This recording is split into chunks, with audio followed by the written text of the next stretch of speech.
Welcome, ladies and gentlemen, to a fresh new episode of the Free Thought Doctrine. I'm your host, Aaron Burr, and today I want to go over an article I found online from the late, great Harry Browne, who was the Libertarian candidate for president back in 1996 and 2000. He passed away, I believe, in 2006, but this article is posted on antiwar.com titled "When Will We Learn?" and it was written on September 12, 2001. So with 9/11, the 20th anniversary fast approaching, and with our very, very recent withdrawal from Afghanistan, I thought this was a very telling article that had a lot of foresight. And so I want to go through it piece by piece. It's not that long, so this shouldn't take that long, but there's just so much foresight in this article. So let me begin. The terrorist attacks against America comprise a horrible tragedy, but they shouldn't be a surprise. It is well known that in war, the first casualty is truth. That during any war, truth is forsaken for propaganda. But sanity was a prior casualty.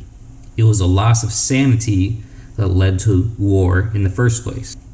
And I mean, what he's referring to there is that obviously when the state wants to go to war, the truth doesn't really matter at that point, right? They're not going to put out the truth, because then people probably are more than likely not going to want to buy into the war, right? So he's basically saying the truth here is, in war, the truth is the first thing to go, right? It's the first thing to disappear. And again, remember, this is written on September 12th, so it was right after 9/11.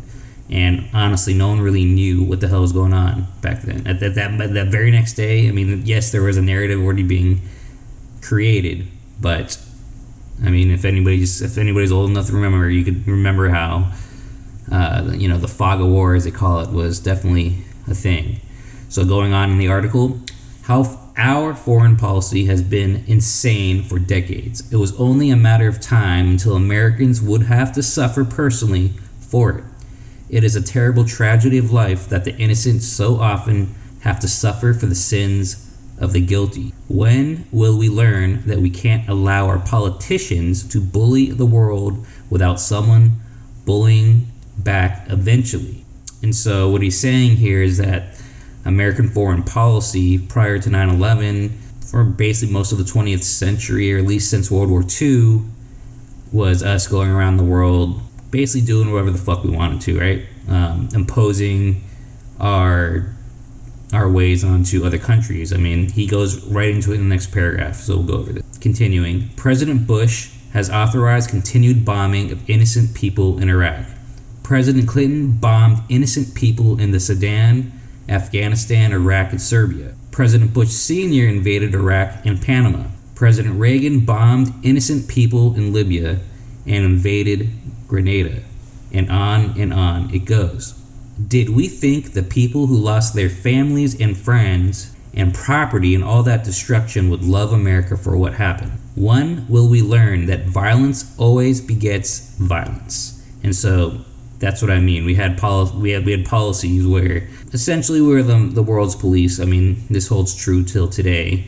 But even then, prior to 9/11, he lists all those different conflicts and situations that we were involved in. And, it's one of those things where, if you just buy the party line, America's always a good guy, always doing good things. But when you drop bombs from the air, it's just, you're gonna hurt, as they call collateral damage. And you could say collateral damage, but in reality, what does that mean? That means innocent people being killed, right? So that's what he's getting at. We go around, we bomb these other countries for whatever reasons, and innocent people all along the way are dying. They're being killed.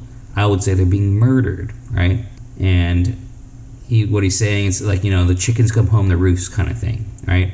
And not justifying what happened on 9/11, but just saying it didn't necessarily come out of nowhere, right? It wasn't, the party line was, the cathedral's narrative was, oh, they hate us for our freedom. But the reality is, And to me, it's kind of common sense. You go bomb countries, you say that your entire family is wiped out in a bombing incident. Would you not want? I mean, I would think a sane person would probably, if capable, want some sort of revenge, right? So we kind of create more enemies, right? So that it's called blowback, right? Just research blowback, you'll see what I'm talking about. But to me, it's kind of common sense. Anyways, going on with the article, teaching lessons. Supposedly, Reagan bombed Libya to teach Muammar al-Gaddafi a lesson about terrorism. But shortly thereafter, a Pan Am plane was destroyed over Scotland, and our government tried to convince the world it was the Libyans who did it. When will we learn that teaching someone a lesson never teaches anything but resentment? That it only inspires the recipient to greater acts of defiance? How many times on Tuesday did we hear someone describe the terrorist attacks as cowardly acts? But as misguided and despicable as they were anything but cowardly. The people who committed them knowingly gave their lives for whatever stupid beliefs they held. But what about the American presidents who order bombings of innocent people while the presidents remain completely insulated from any danger? What would you call their acts? When will we learn that forsaking truth and reason in the heat of battle almost always assures that we will lose the battle? All right, so there's a lot there. So, he's talking about teaching someone a lesson that, that really accomplishes nothing but resentment. And I mean, just look at our own history here in America, the Revolutionary War and the things that happened between the Americans and the British. And, he says greater acts of defiance. So, we were doing some pretty big defiant things in those days, right? And the king in England over there, King George, tried to teach us lessons. And you go back and look at the history and see how we reacted ourselves to those kind of things. We didn't exactly react with 100% peaceful acts, right? Like, it's called the Revolutionary War for a reason. So, anyways, then he says, when he's talking about, we call these cowardly acts, but as horrendous as what they did was, it had to take some kind of courage to pull it off, right? They did literally sacrifice their lives for their cause, even though their cause was horrible, right? But that, and he's contrasting that with American presidents who get to sit, with all the guns of the world protecting them, right? Completely safe. And, they can make these decisions without worrying about any kind of danger coming at them. They ain't sacrificing anything themselves, right? So, and again, the context here, he's literally writing this. Well, it posted the day after September 11th. On the day of, he's already talking about how, I'm not saying that the terrorists were heroes or nothing, obviously, but just the fact that he didn't necessarily, completely call them. He was basically calling a spade, right? And just for doing that in that time period, that took a lot of cojones to do that, right? And then even calling, he basically is calling the presidents the cowards, right? And again, just back then, it took a lot to put that to pen to paper to be published, right, for the world to see that. So moving on, losing our last freedoms. And now, as sure as night follows day, we will be told we must give up more of our freedoms to avenge what never should have happened in the first place. When will we learn that it makes no sense to give up our freedoms in the name of freedom? Thank you. See, the foresight this person had, amazing. Look what happened since, he wrote this in 9/12. Look what happened since then, right? You had the Patriot Act, you had NSA warrantless spying, think of the entire, counterterrorism war machine we built that, sadly enough, it was essentially set up by the neocons and the right wing in general, right? And sadly enough, that same machine is being turned against none other than conservatives in the right wing, right? So, man, his prediction came true, and he's right. Freedom's in the name of freedom. Giving up freedom's in the name of freedom. Look at airports, right? The microsecond your toe enters the airport, let alone an airplane, you lose all your rights, all rights whatsoever. And what I mean is, of course, we are born with inherent rights, but the moment we step into an airport, we lose all protection of those rights, right?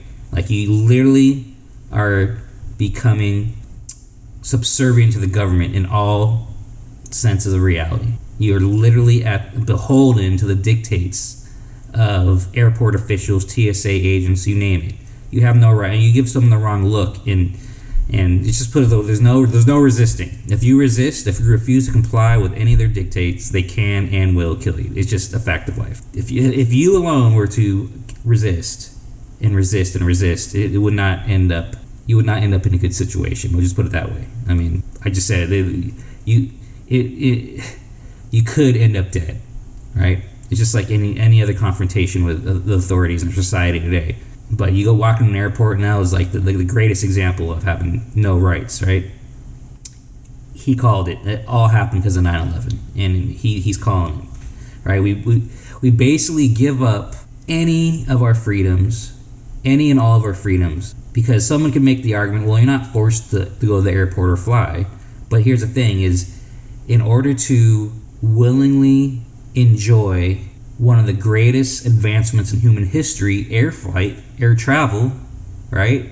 In order to experience that or to partake in such a thing, you literally have to give up all your freedoms and all your liberties, and just your rights are gone. You have to give it up if you want to partake. That's because of 9/11. That's because of what he's talking about here on 9/12. Right, everything he's predicting pretty much came into fruition. All right, moving on. What to do? What should be done? First of all, stop the hysteria. Stand back and ask how this could have happened. Ask how a prosperous country isolated by two oceans could have so embroiled itself in other people's business that someone would want to do us harm. Even sitting in the middle of Europe, Switzerland isn't beset by terrorist attacks because the Swiss mind their own business.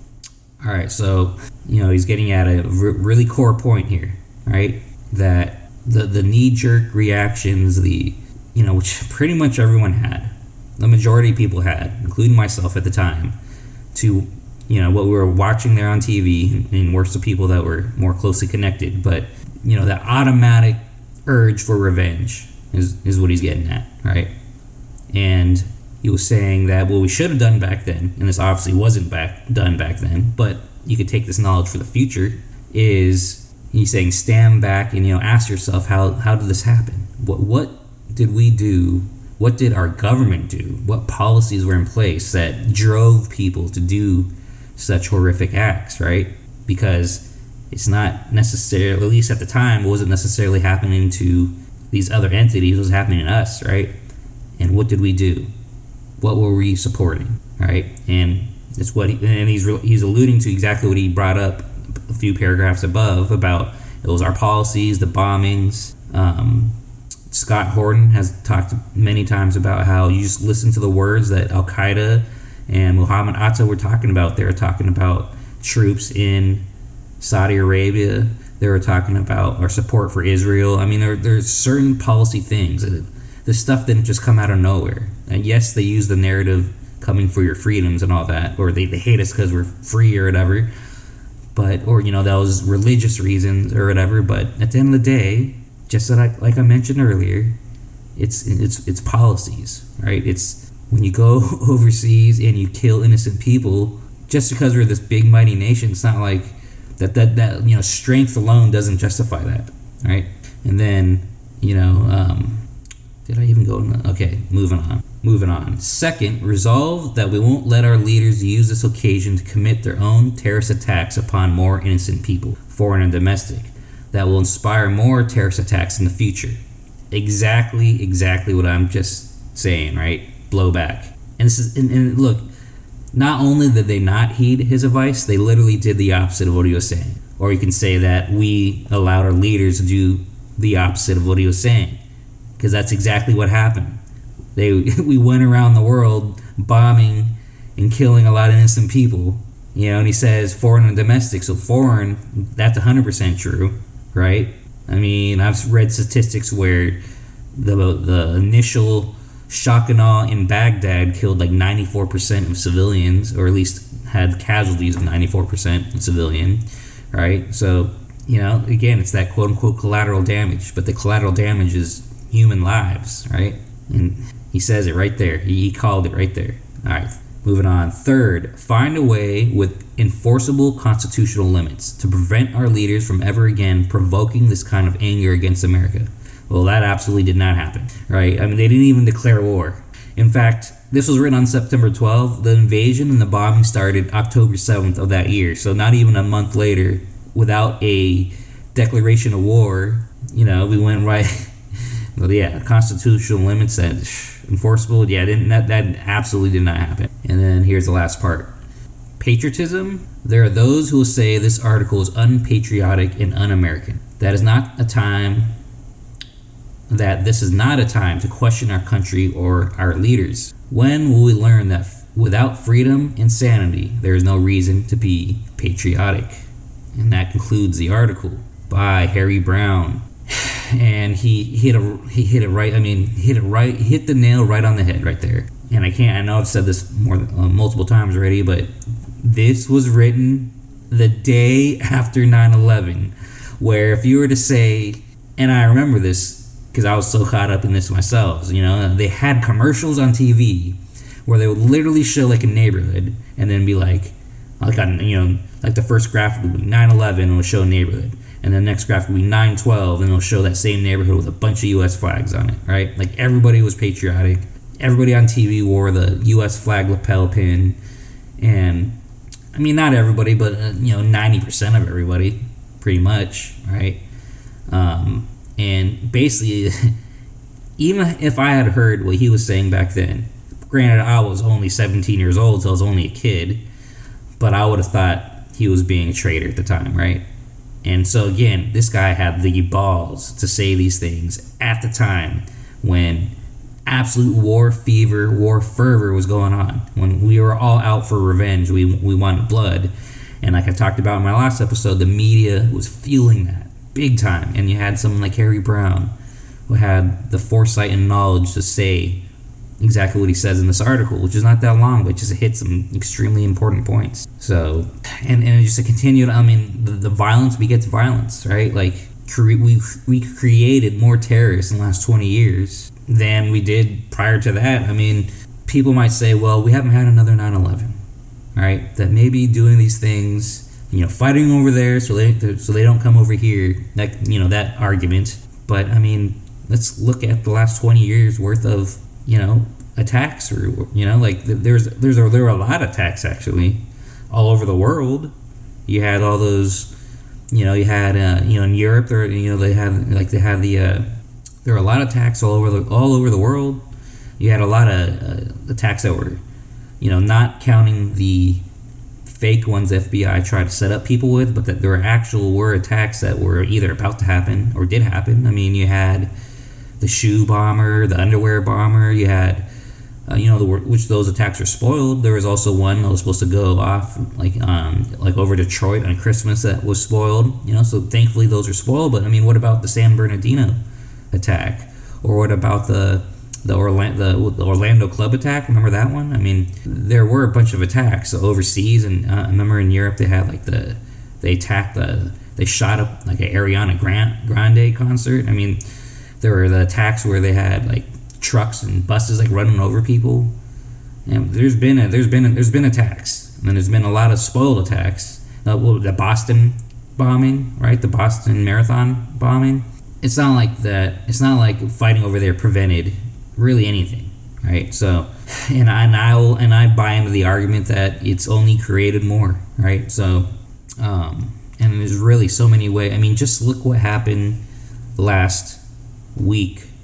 I believe it was last week, where at the Kabul airport there in Afghanistan, there was a suicide bomber who unfortunately killed 13 of our own service members. And that is despicable. That's horrible. It's tragic.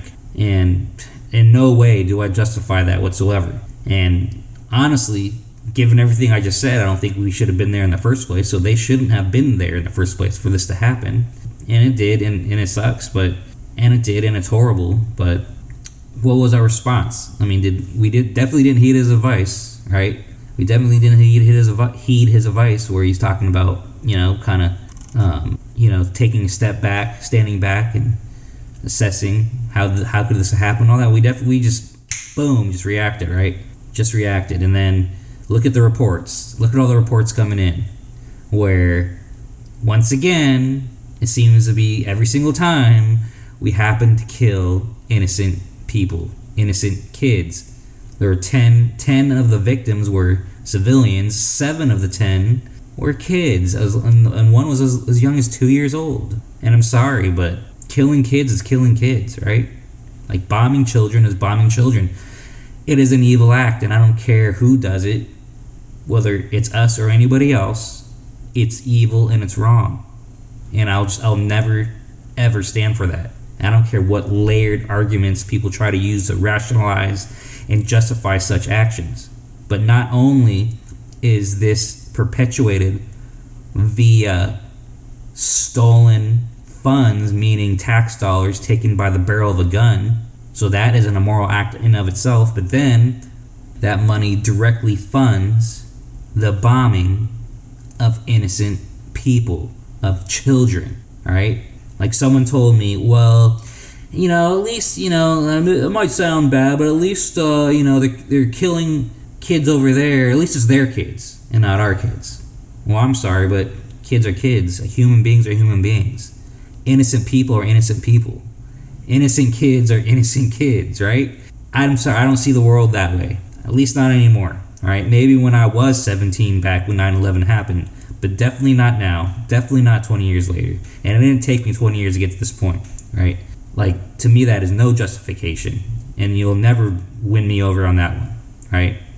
Just because they're kids on the other side of the world, just because they're not our kids, none of this makes it okay. It's evil, all right? So, like he says, violence begets violence. It's just a continual cycle. And fortunately, Biden did pull us out of the war, which is probably the greatest thing he's ever done. And with that being said, of course, the guy still has blood on his hands, because not only was, yes, it was an ugly pullout, which to me, I'm still just glad we got out of there, but the drone strikes that I just spoke about that just killed those kids, of course Biden approved those. So, and of course that may bite us in the ass down the line, because who on that side of the bombs is going to think that it was a good thing? Who on that side of the bombs is going to think that this was heroic or whatever, right? Like, even people, obviously people right after what happened, the bombing that happened last week that took those Marines' lives, of course people, once again, as I understand, this is a natural reaction, because we are human beings, of course people want revenge for that, all right? They took 13 of our own. We want revenge. But I don't think that killing kids and innocent people I don't think that equates. It doesn't equate. It's not even eye for an eye, right? And some people, like, I've talked to people over, fellow Americans, if you will, who, they're like, it's not even eye for an eye. It's eye and we killed 100 of yours or whatever, right? Like, it's that. And to me, you're literally buying into the propaganda, and I get it, because you have any connection to those service people that died, and it hurts, right? Of course, the natural human reaction, strike back, strike hard kind of thing. It's the American way, right? But to me, it doesn't. To me, that's not justice, right? It's not justice. It's not revenge. It's just killing more people, right? Like, the fact of the matter is, you can't ensure that you're only going after the exact target. And then someone else was talking about how they will hide behind kids and try to use innocent civilians as human shields. And that sick and that demented that who cares if who cares if who cares if we have to come go after these guys. We can't make them think that hiding behind innocent people is going to prevent their deaths, kind of thing. But to me, that still does not justify any of this. Okay, so we have to get to the bad guys by killing all these innocent guys? Like, I don't see that. To me, that doesn't work, right? Look, call me a coward, call me a pussy, but I'm sorry. Like, taking innocent life, to me, is just wrong, and it's evil, especially when it's funded by stolen money. Like, you'll never get the thumbs up from me. Not when it comes to killing little kids. I'm sorry. No way. And on that note, I really hate to end the show on such a dim subject. But anyways, if you still hung in there and have been listening, I really do appreciate it. Plan on doing another show. I think I'm going to bring John back on this weekend. And hopefully we could do another episode. Hopefully a little bit longer. This is a shorter one. So anyways, thank you for listening. You can reach me on Twitter at Aaron Burr FTD. So please holler at me on Twitter. Anyways, I'm Aaron Burr, and you've been listening to the Free Thought Doctrine.